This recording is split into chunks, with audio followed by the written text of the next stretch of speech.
1932, Germany was a broken nation. Its foreign currency reserves were gone. Gold had almost vanished. 40% of the workforce was unemployed. Industrial output had collapsed to levels last seen in the 1890s. And yet, just a few years later, Germany appeared transformed. Unemployment vanished. Factories roared back to life. Highways, bridges, cars, radios, and homes were built at breathtaking speed. To many observers, then and now, it looked like an economic miracle. But this miracle had a secret. It wasn't powered by prosperity. It wasn't funded by growth. And it wasn't sustainable. It was built on debt, deception, plunder, and eventually, death. This is the story of how Nazi Germany invented an economy designed for war, and why it ultimately consumed itself. By the early 1930s, Germany's economy was in ruins. The Great Depression had shattered global trade. Between 1929 and 1933, German exports fell by more than half. Factories closed. Banks failed. Millions lost their jobs. The government had no money left to stimulate recovery, no access to foreign credit, no gold to back its currency. Germany wasn't just poor, it was financially trapped. And yet, when Adolf Hitler came to power in 1933, his ambitions were enormous. He didn't want stability. He didn't want gradual recovery. He wanted war. But war required steel. Steel required coal and iron ore. Modern war required oil, rubber, chemicals, engineers, scientists, and millions of workers. Germany had the industrial know-how. What it didn't have was money. This is where one man enters the story. Hjalmar Schacht, economics minister, president of the Reichsbank, and widely regarded as the wizard of German finance. Schacht had already built a reputation in the 1920s by helping stabilize Germany after hyperinflation. But in 1934, he faced a new problem. Rearmament was illegal under the Versailles Treaty. Public spending on weapons would expose Germany internationally, and the government was broke. So Schacht invented a workaround, a financial illusion. It was called the MEFO bill. A fake company, MEFO, was created. It produced nothing. It employed no one. It owned no factories.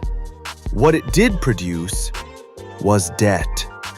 Weapons manufacturers were paid not with cash, but with MEFO bills, essentially government IOUs. These bills could be held, traded, or eventually cashed at the Reichsbank. On paper, it looked like private commercial activity. In reality, it was massive hidden money creation. Between 1934 and 1938, the majority of German rearmament was financed this way. No taxes, no public debt, no foreign scrutiny, just invented money pushed into the future. Financing war was only part of the equation. The Nazis also needed absolute control over workers. In May 1933, trade unions were abolished. Strikes were outlawed. Wages were frozen. In their place came the German Labor Front, a single state-controlled organization. Inside factories, the leadership principle ruled. Bosses commanded, workers obeyed. Corporate councils, one of the Weimar Republic's major social advances, were dismantled. For big business, this was a dream. Labor was cheap, resistance was illegal, and the state guaranteed demand through military contracts. Productivity rose, but freedom vanished. To ordinary Germans, the regime presented a different picture. Propaganda showed highways built by hand, homes constructed for families, cruise ships for workers' vacations. Consumer goods were showcased as symbols of inclusion. The people's radio, the people's car, the Volkswagen. The message was clear. This was a social regime, a modern regime, a prosperous regime. And compared to 1932, life did improve. By 1938, unemployment had effectively disappeared. Industrial output surged. Millions returned to work. But beneath the surface, something was wrong. Defense spending exploded, from near zero to 20% of GDP in just 5 years. The economy wasn't balanced. It was militarized. Working-class households still spent around half their income on food, drink, and tobacco. Wages were lower. Choice was limited. Savings piled up, not because people were wealthy, but because there was little to buy. This wasn't consumer prosperity. It was forced mobilization. Here lies one of the deepest contradictions of Nazi economics. The regime was hostile to money, finance, and trade. These were seen as abstract, rootless forces, opposed to blood, soil, and nation. Money was racialized. Finance was demonized. Jews were portrayed as parasites of global capitalism. And yet, the regime depended entirely on money creation, credit, and industrial accounting. To resolve this contradiction, the Nazis embraced theft. If Aryans weren't supposed to buy, then they would take. From 1938 onward, the plunder of Jewish wealth became systematic. In Austria, in Germany, across occupied Europe. Kristallnacht was not just violence, it was confiscation. Heavy fines were imposed, businesses seized, property stolen. Jewish emigration offices were designed not to help people leave, but to strip them of everything as they did. Plunder became fiscal policy. Once war began, the system's flaws became impossible to hide. There was no central control. The military competed with industry. Resources were misallocated. Hitler responded by appointing a minister of armaments. First, Fritz Todt, then, after his death, Albert Speer. Speer reorganized production brutally. Simplified designs, mass production, industrial committees run by managers, not generals. Labor shortages were solved with forced labor. Millions were worked to death.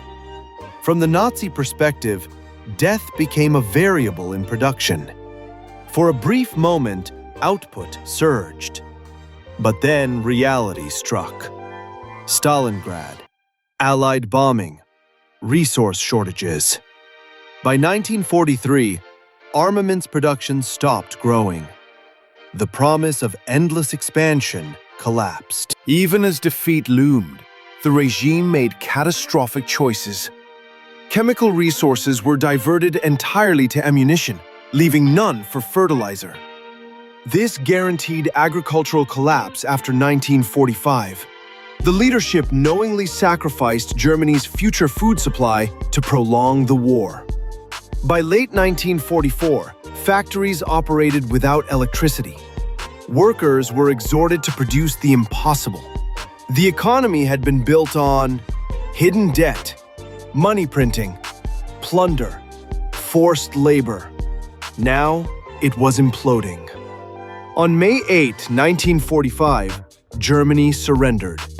When the war ended, billions of Reichsmarks flooded out of frozen savings accounts. Inflation exploded. Money became worthless. Cigarettes replaced currency. And yet, paradoxically, much of the industrial capacity survived. The Nazi economy hadn't created wealth. It had reorganized destruction. Industrial capitalism had adapted itself to genocide, and then carried on. The so-called economic miracle was never free. Its costs were merely delayed, and in the end, the ultimate victims of Nazi economics were not only its targets, but Germany itself.